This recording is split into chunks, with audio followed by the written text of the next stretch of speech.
Il était une fois, dans le village pittoresque de Rivière-Verte, niché entre des forêts luxuriantes et des collines vallonnées, un jeune garçon curieux et aventureux nommé Théo. Connu pour sa curiosité insatiable et son amour de l'exploration des merveilles de la nature, Théo se promenait souvent dans les bois, émerveillé par la beauté qui l'entourait. Mais de tous les endroits qu'il a visités, son préféré était la rivière qui coulait doucement à travers le cœur du village. La rivière tenait une place particulière dans son cœur, offrant une évasion sereine où il pouvait se perdre dans le flux bienheureux des eaux et l'étreinte apaisante de l'air environnant. Pour Théo, cette rivière était plus qu'un lieu, c'était un sanctuaire, chéri par-dessus tout. Un après-midi ensoleillé, alors que Théo savourait le simple plaisir du travail de la nature et respirait la douce brise au bord de la rivière, quelque chose d'inhabituel a attiré son attention. Une voix féminine douce et mélodieuse murmura à travers la brise, presque comme si elle était portée par le vent lui-même. Il s'arrêta, certain que c'était son imagination qui jouait des tours à sa tête, mais la voix revint, plus nette cette fois. Intrigué et un peu nerveux, Théo s'approcha du bord de l'eau. À son étonnement, la rivière commença à briller d'une lueur éthérée. La voix s'est présentée comme Marielle, où est là, et bien que Théo ait été initialement effrayé et confus par le fleuve parlant, le ton doux de la voix l'a rassuré.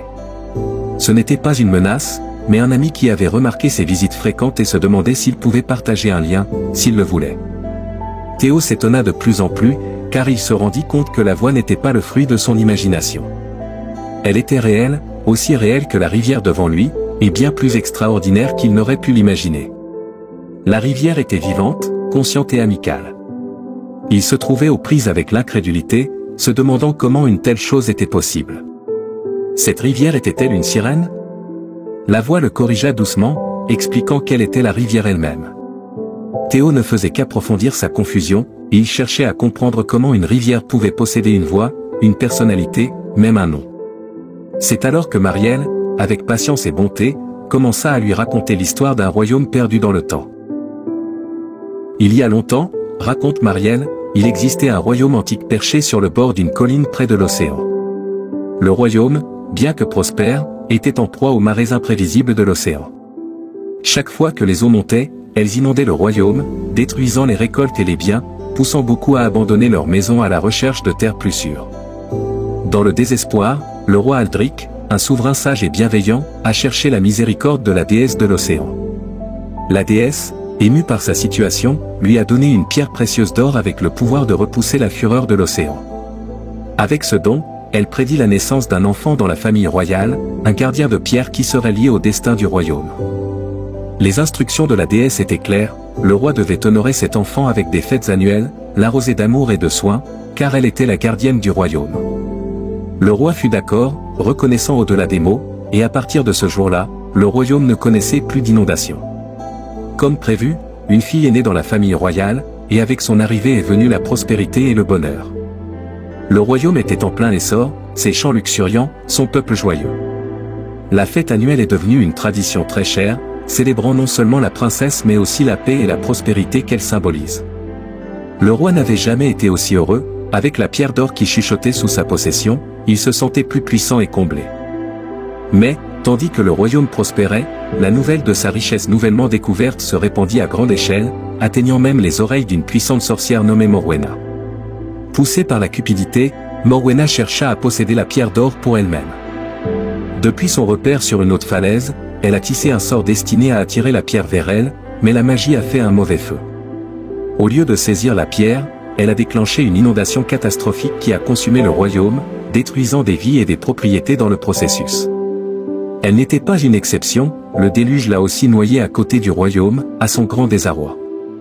La pierre dorée a coulé sous les eaux, et le gardien de pierre, la jeune princesse, a été piégée dans la rivière par la magie noire de Morwena. Le royaume autrefois dynamique a été réduit en ruine, ses terres avalées par l'eau puis laissées stériles et sans vie au fur et à mesure que les eaux reculaient. Le village de Rivière-Verte était tout ce qui restait de ce royaume perdu, et la rivière, Marielle, était la princesse emprisonnée dans ses eaux, avide de liberté. En écoutant l'histoire de Marielle, Théo était profondément ému et résolu à l'aider. Mais comment pouvait-il, un simple garçon, défaire une malédiction aussi puissante? Marielle a expliqué que la seule façon de la libérer était de remonter les pierres murmurantes, fragments de la pierre dorée dispersés dans toute la forêt. Pour trouver ces pierres, Théo devra demander conseil au vieux hibou sage de la forêt des chevaliers, une créature qui a autrefois servi la reine de l'océan et qui savait où se trouvaient les pierres.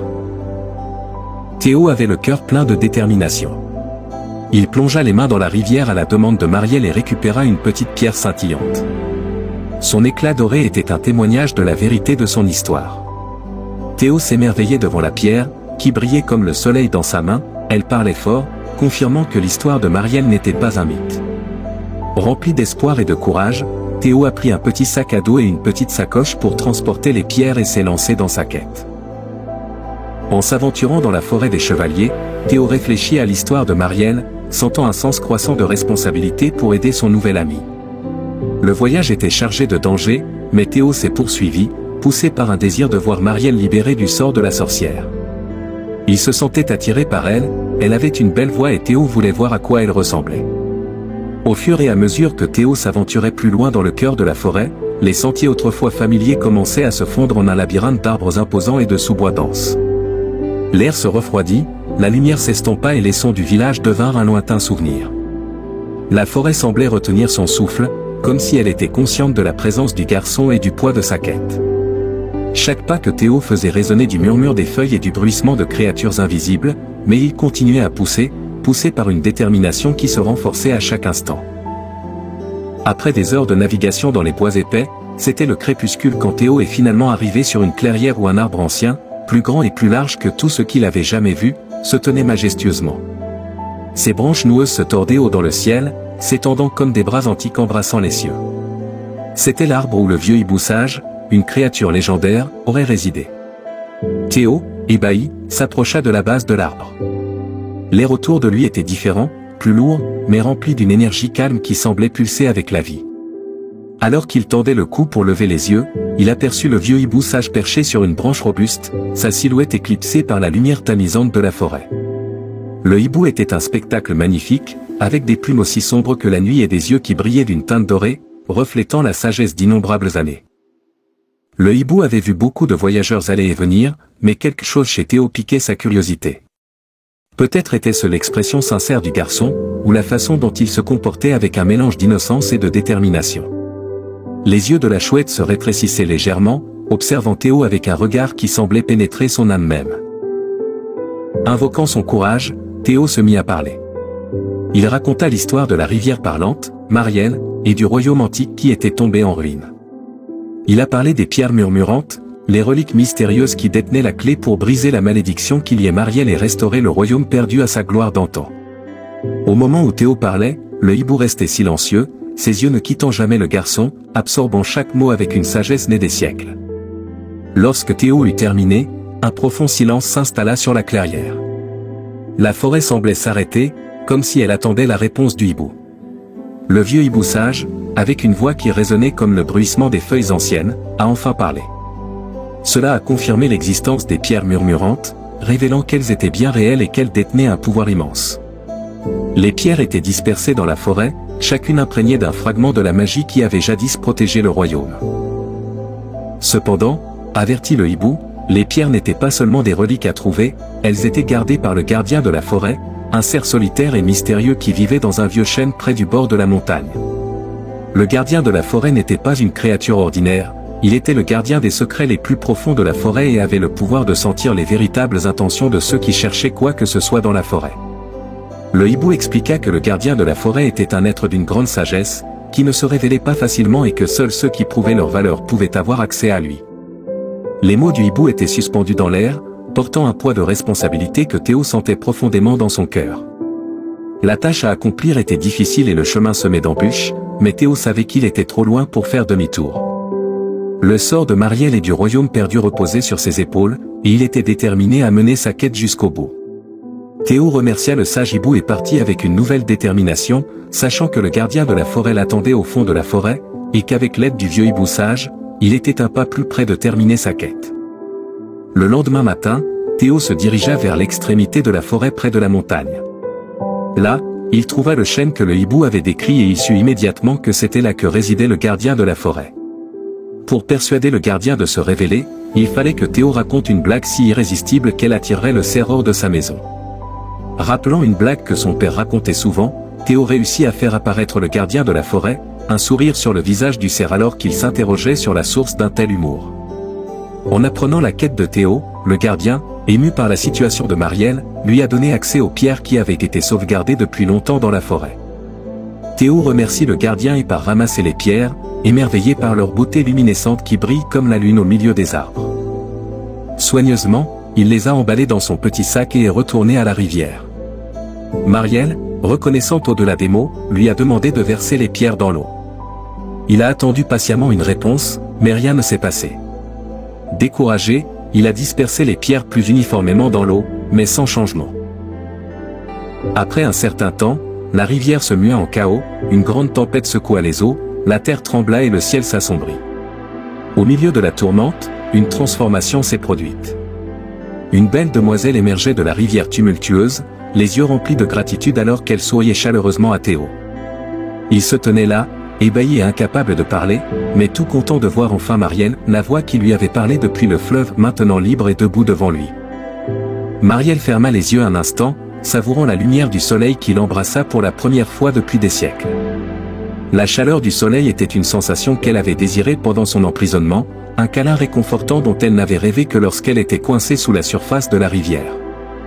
Alors qu'elle ouvrait les yeux, elle regardait Théo avec une profonde gratitude. Devant elle se tenait le jeune garçon qui avait tout risqué pour la sauver, son visage éclairé par la douce lueur du soleil couchant. Pour elle, il n'était pas seulement un sauveur, mais un véritable ami dont la bravoure et la bonté inébranlables avaient brillé dans les moments les plus sombres. « Merci », dit-elle, sa voix teintée d'émotion. Alors que la tempête s'est calmée et que le ciel s'est dégagé, les terres autour d'eux ont semblé s'animer avec une vitalité renouvelée. La rivière, autrefois maudite et liée par la magie noire, coulait maintenant librement et joyeusement, ses eaux scintillant au soleil. Marielle a dit à Théo que les pierres de chuchotement l'avaient non seulement libéré, mais qu'elles avaient aussi rétabli l'équilibre de la nature, redonnant vie aux terres environnantes. Les champs arides recommencent à s'épanouir et le village de Rivière-Verte sentira bientôt les bienfaits du rajeunissement de la rivière. Théo était rempli de joie par l'amitié qu'il avait forgée avec Marielle et la connaissance qu'il avait restauré l'harmonie à un endroit qu'il chérissait si profondément. Le village prospère et la rivière devient un symbole d'espoir et de renouveau.